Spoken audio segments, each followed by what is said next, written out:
एकादशीच्या पवित्र दिवशी सर्वांची भेट होते, याच्याबद्दल आनंद आहे। आषाढी एकादशीचे मनपूर्वक शुभकामना तुम्हाला देतोय। खरं म्हणजे काल माझ्याकडे विश्व हिंदू परिषदचे विजयजी शर्मा एका मुलीला घेऊन आले आणि त्या मुलीला घेऊन आल्यानंतर तिच्यावर जे 3 वर्षापासून आपली घडली आहे ती आपली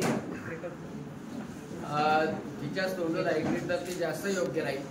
परंतु थोडक्यात मी सांगू इच्छितो की ती पुलगावमधली राहणारी एक मुलगी आहे आणि ती स्टेजचे कार्यक्रम म्हणजे हनुमान चालीसा नंतर रामायणाचे पाठ वगैरे करणारी मुलगी आहे।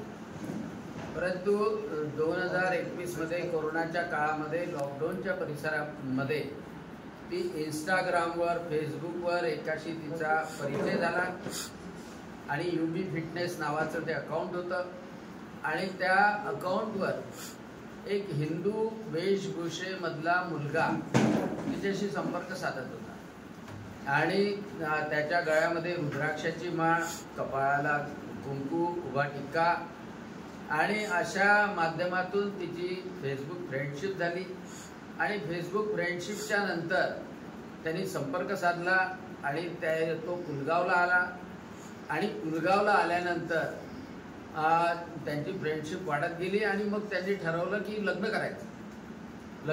त्यांनी सांगितलं की माझ्या बहिणीचं लग्न व्हायचं आहे, मी अमरावतीचा आहे, भडनेऱ्याचा आहे, लग्न व्हायचं आहे आणि त्याच्यामुळे मी पुलगावला लग्न करू। त्यांनी हळूहळू तिच्या घरच्या लोकांनाही, तिचे वडील रिटायर्ड आहेत, 2 अजून वृद्ध त्यांच्या घरामध्ये आहेत, त्यांनाही विश्वासात घेतलं आणि तिने आणि त्यांनी एका मंदिरामध्ये लग्न केलं आणि त्याच्यानंतर तो त्यांच्या घरी राहिला। म्हणजे एवढ्यापर्यंत की आता मी पुलगावला जाऊन आलो तर पुलगावमधल्या सगळ्या लोकांनी सांगितलं की हा पोरगा श्रीरामाच्या यात्रेमध्ये सुद्धा पूर्ण भगवे कपडे घालून, पूर्ण हिंदूचा हे करून, माळ घालून, टिके लावून फिरत होता आणि त्यानंतर म्हणजे त्याला तिथे त्या मुलीच्याच आडनावाने ओळखलं जात होता। 1 वर्ष संपण्याच्या दरम्यान त्या मुलीला कल्पना आली की हा मुलगा हिंदू नसून मुस्लिम आहे, पण जे झालेलं होतं, घडून गेलेलं होतं, त्याच्यामुळं तो जाऊन येऊन राहत होता आणि तिने तिचं नातं कायम ठेवलं। परंतु 1-1.5 वर्षानंतर 2022 मध्ये नक्की डेट्स तिच्याकडून मिळतील आपल्याला, 2022 मध्ये त्या मुलाचं दुसऱ्या मुलीसोबत लग्न होत आहे हे जेव्हा तिला कळलं, त्या मुलाच्याच मित्रांनी कळवलं, तेव्हा ती मुलगी पुन्हा पोलीस स्टेशनमध्ये गेली। पोलीस स्टेशनमध्ये तिचा रिपोर्ट घेतला गेला नाही। तिथल्या ठाणेदारांनी सांगितलं की तुम्ही बडनेरला जाऊन रिपोर्ट द्या। ती बडनेरला गेली। बडनेरला गेल्यानंतर तिला त्या मुलांनी एका हॉटेलमध्ये ठेवलं, इम्पिरियल नावाच्या हॉटेलमध्ये ठेवलं आणि इम्पिरियल नावाच्या हॉटेलमधून रात्रीच्या वेळेला उठून एका गाडीमध्ये टाकलं आणि तिला बेदम मारहाण केली आणि मग त्यानंतर ती पोरगी कशीबशी पुन्हा पुलगावला आली। पुन्हा तिने रिपोर्ट केलं, परंतु त्याचं कॉग्निजन्स घेतलं नाही। ती शेवटी SP-ना भेटली। SP-ना भेटल्यानंतर त्या मुलावर काही कलम लावण्यात आले, परंतु सर्वात महत्त्वाचं कलम की यांनी हिंदू म्हणून परिवेश धारण करून त्या मुलीला फसवलं आणि हिंदू म्हणून तिच्याशी लग्न केलं, मंदिरात लग्न केलं आणि एवढंच नाही तर संपूर्णतः वेश त्याचा सातत्याने हिंदू म्हणून होता आणि त्याच्यामुळं त्यांनी फसवणूक केली आणि फसवणुकीतून तिच्याशी जो कॉन्टॅक्ट ठेवला तर त्यामुळे तो बलात्काराचा गुन्हा होता। दुर्दैवाने तो बलात्काराचा गुन्हा कालपर्यंत लावलेला नव्हता। काल जेव्हा मी SP-ला ती मुलगी आल्यानंतर फोन केला आणि त्यांना या गोष्टी समजावून सांगितल्या तर तिथले जे ठाणेदार आणि त्याचा असिस्टंट जो आयो होता त्या ठाणेदारांनी सांगितलं की त्या मुलीला माहीत होतं। मग म्हटलं माहीत होतं, त्याचं प्रूफ काय? तर म्हणे नोटरी केलं। तर 2024ला मे महिन्यामध्ये नोटरी करण्यात आलं, 2024ला मे महिन्यामध्ये नोटरी करण्यात आलं, परंतु तोपर्यंत म्हणजे अजूनपर्यंत बलात्काराचा गुन्हा लावला नाही आणि ही संपूर्णतः लव जिहादची पूर्ण केस तिथे गेलेलो असताना मला अजून दुसरा एक व्यक्ती जो जैन समाजाचा व्यक्ती आहे तोही पण भेटला आणि त्याच्या मुलीला सुद्धा असंच पळून नेण्यात आलं आणि तिला पण बडनेरामध्ये तिचं लग्न लावून देण्यात आलं. आणि त्याच्यामुळे लव जिहादच्या घटना जे वर्धा जिल्ह्यामध्ये विशेषतः पुलगावमध्ये मोठ्या प्रमाणात वाढलेल्या आहे त्या संदर्भातही आजच्या पत्रकार परिषदेमध्ये बोलणार आहे.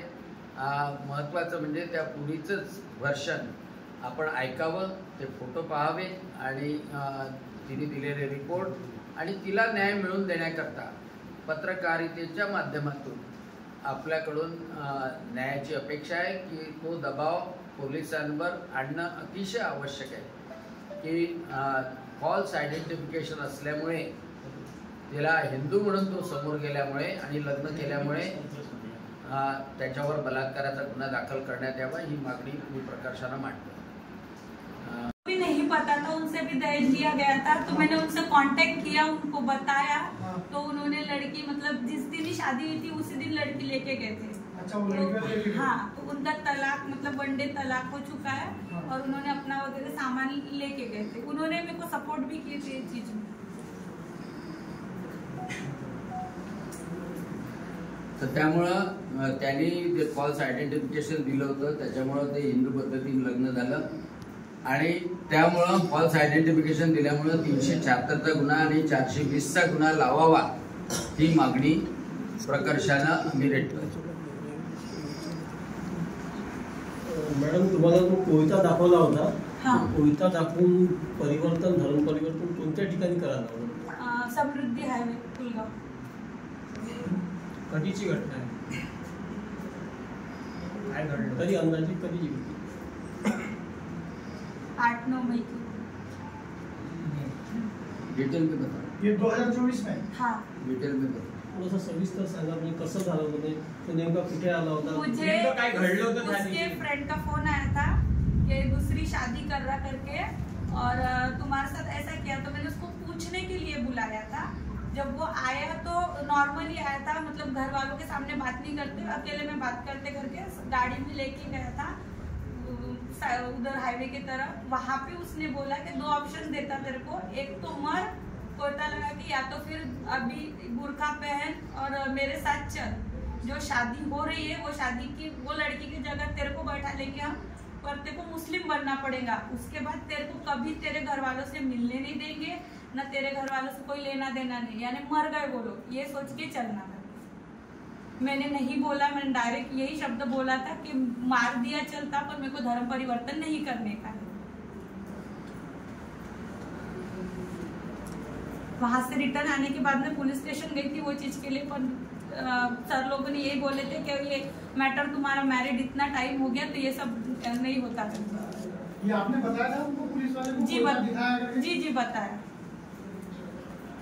या सर्व घडामोडीच्या या एवढ्या दिवसात तुम्ही कधीच त्याच्या मूळ घरी जाऊन नाही बघितलं? नहीं, मैं शादी के 2-3 दिन पहले फिर उनके घर पे गई.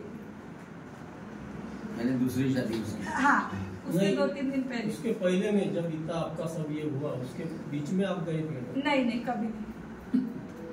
क्यों नहीं गया? बहन की शादी होने की वजह. हाँ.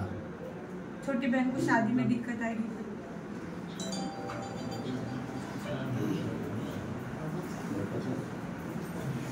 एसपी साहब क्या कितने बार गए? 3 बार. 2 बार एप्लीकेशन की, 1 बार मिलने गई. बदनोरे आले आहेत का?